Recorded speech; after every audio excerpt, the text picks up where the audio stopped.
Welcome. Thank you. Thank you very much for the very warm welcome.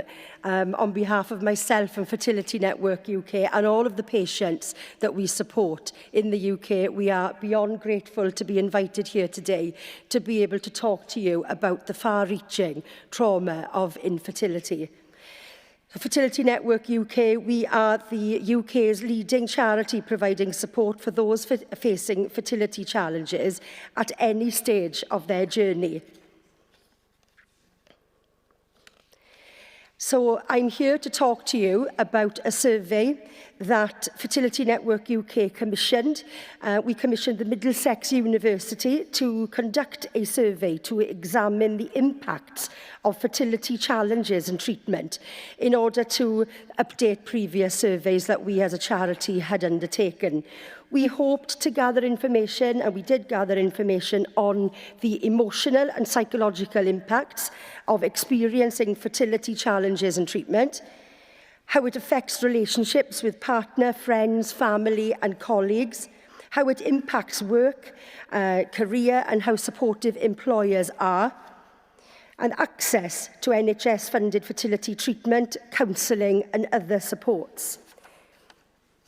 So with more and more people accessing fertility treatment, more and more people every single day are facing this physical, psychological and financially demanding journey. You know, those that are on a fertility journey or have been on a fertility journey have found to experience high levels of distress, which impacts every aspect of their lives. So I'm going to provide you with some information today and the key findings from the Middlesex and Fertility Network UK survey. We surveyed approaching 1,300 people, and I'm sure by the end of this presentation today you will agree that the survey reveals the far-reaching trauma of infertility, painting a stark and distressing picture of what it is like to undergo fertility treatment and to experience a fertility journey. So the first statistic I'd like to highlight is that 83% of those surveyed said that they felt sad, frustrated, worried, often or all of the time. Some of the key words used within this question were fear, worried, frustration, sadness, anxiety, feeling out of control, stress, tearfulness, helplessness, isolation, anger and despair, among a few. Of those surveyed, a huge 47% of people experienced feelings of depression. And that's a very high number of people struggling with depression and with their mental health. However, of those surveyed, 40% of them stated that they had experienced suicidal feelings, and a huge 10% of those people stated that they had them all of the time. And I'm sure you will agree that those figures are shocking and needs to be addressed.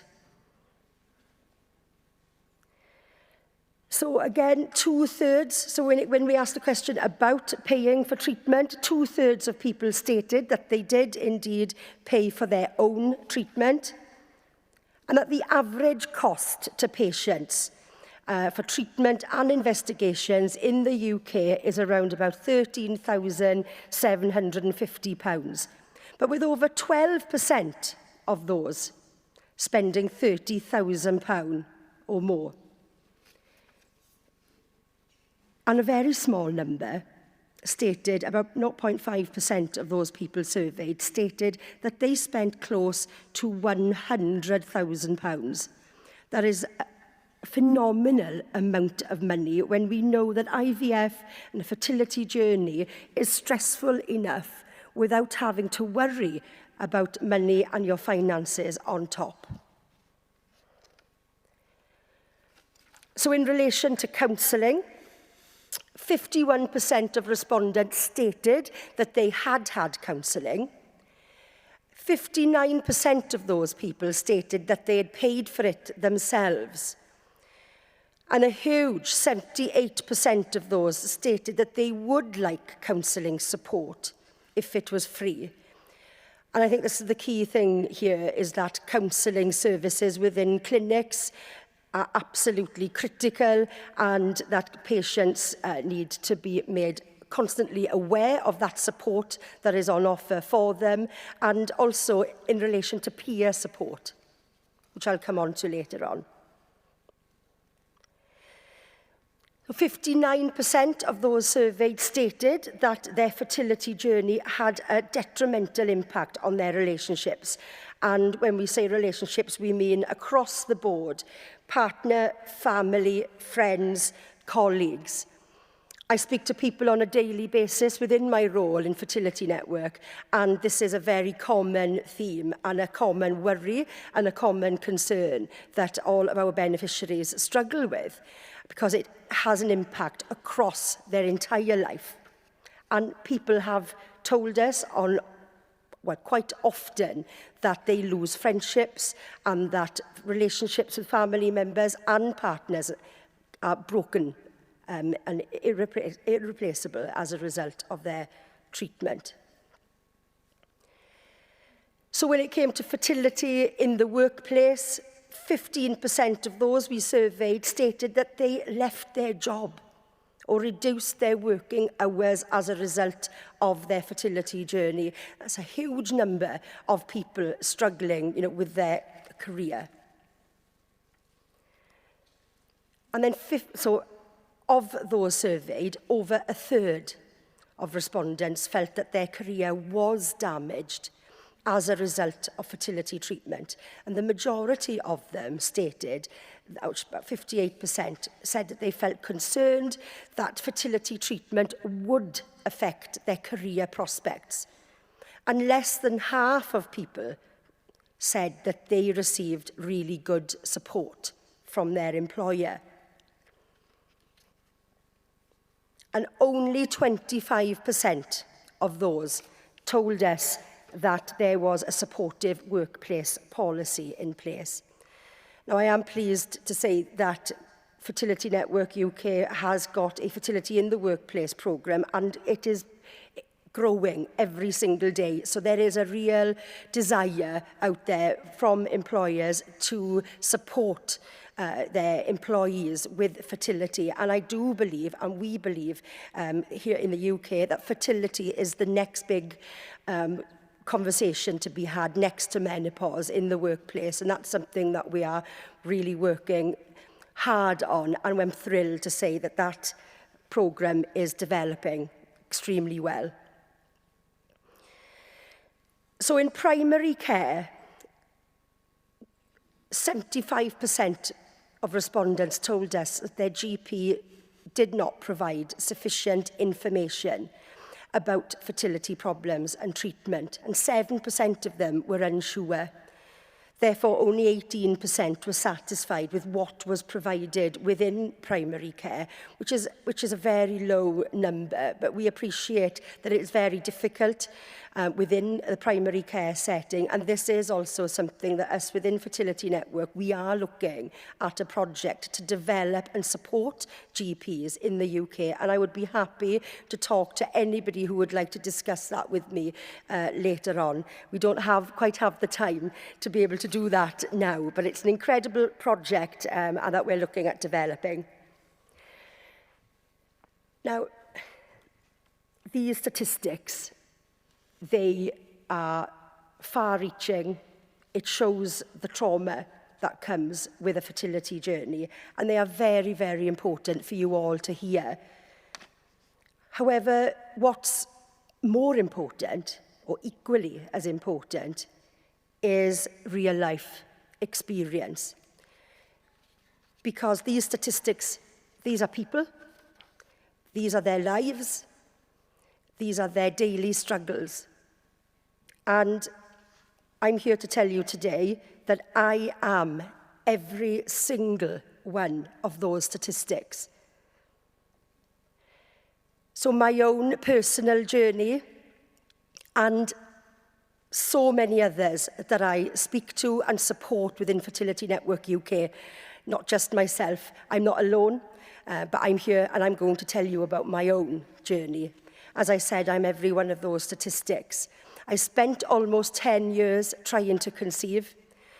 My husband and I went through 8 cycles of ESHRE and frozen embryo transfers. We went on to have 3 miscarriages and eventually a twin pregnancy, which led to extreme anxiety within that pregnancy. There was a traumatic and a premature birth and a stay in the NICU, and unsurprisingly, I'm sure you will all agree, a PTSD diagnosis. I was isolated from everyone, except for my husband. That was the one part of my life at that time that grew and became stronger. So I was one of the lucky ones in that sense. I felt guilt every single day. Guilt over how my family were feeling. My mum and dad, they deserved to be grandparents. I was the oldest child. They deserved that. I deserved that. I felt guilty every day when I saw the pain in their eyes.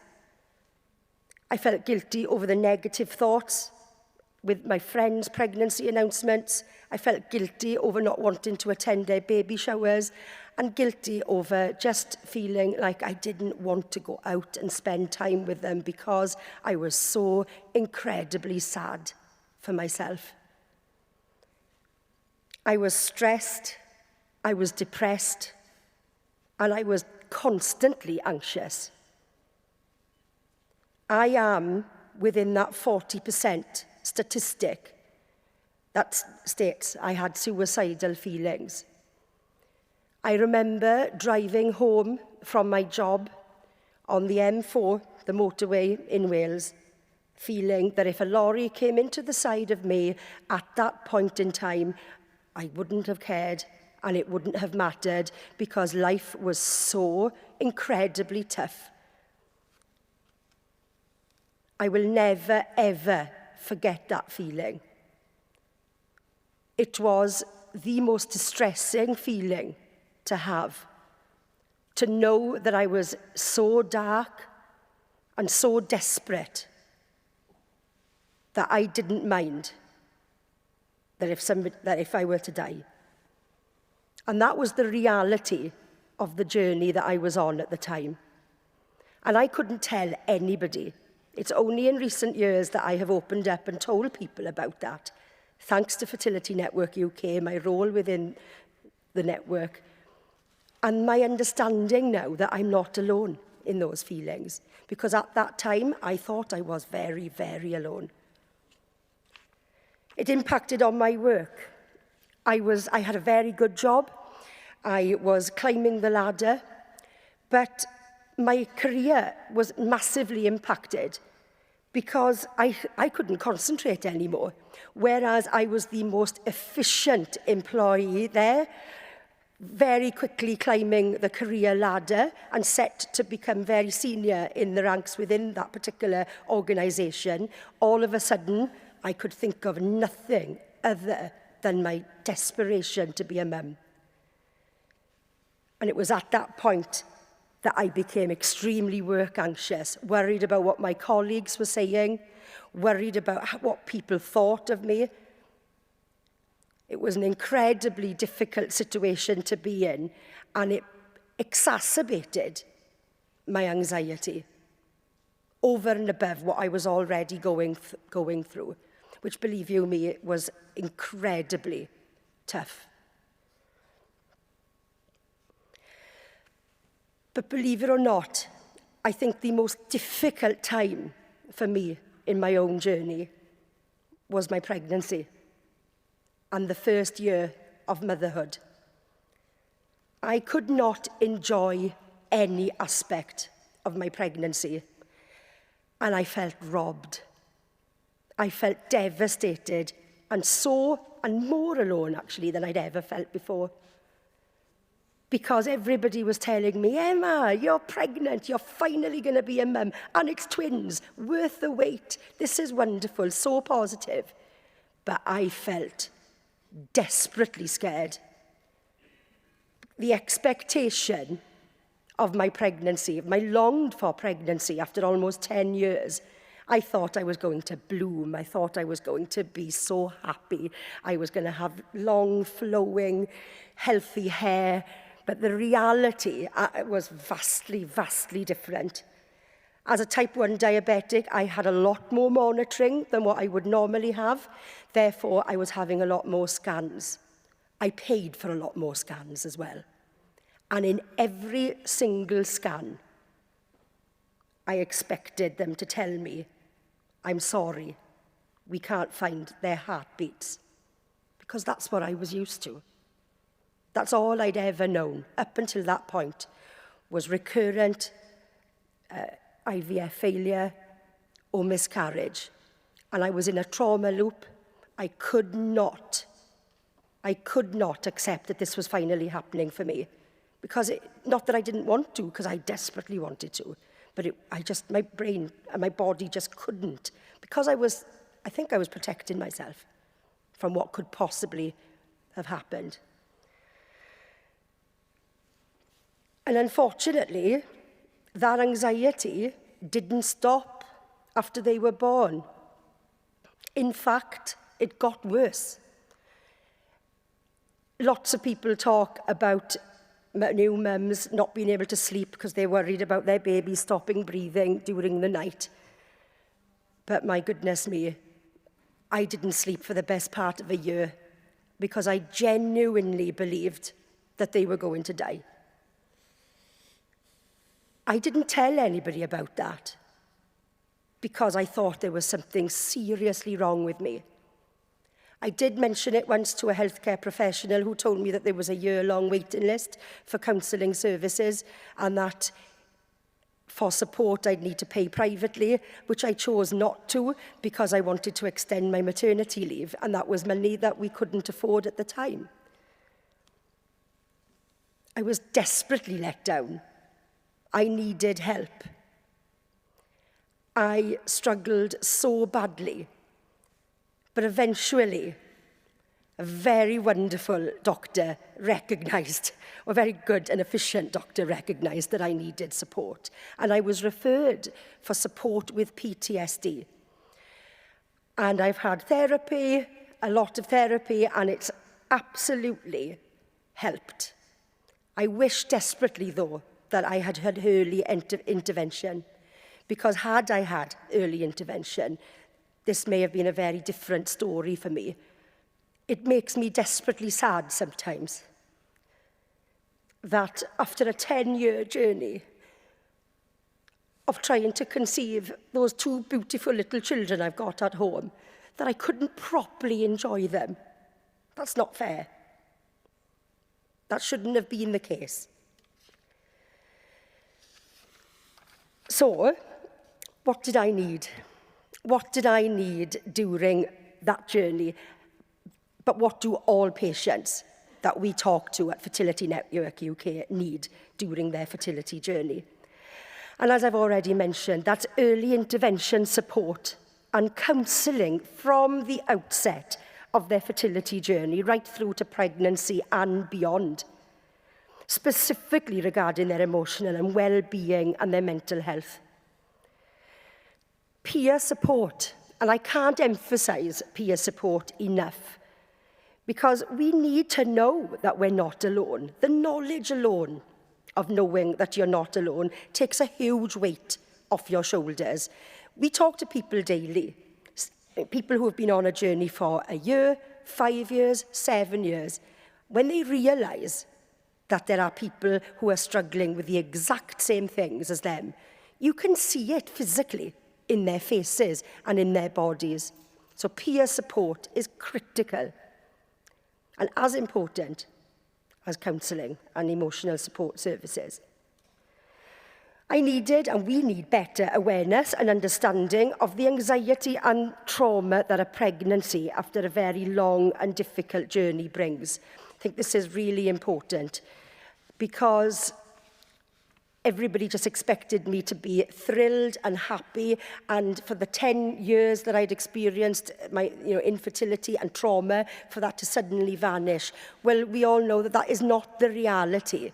That trauma doesn't go anywhere. It manifests, and it can manifest into something else. Women need support during pregnancy and beyond, and that is an incredibly important aspect of this conversation today. And better fertility awareness, just in general. We all talk about this all the time, the need to talk more openly about fertility awareness. But specifically, we believe in younger people, in educating young people in fertility and all things that can affect their fertility, just bringing that fertility conversation to the table at a much younger age.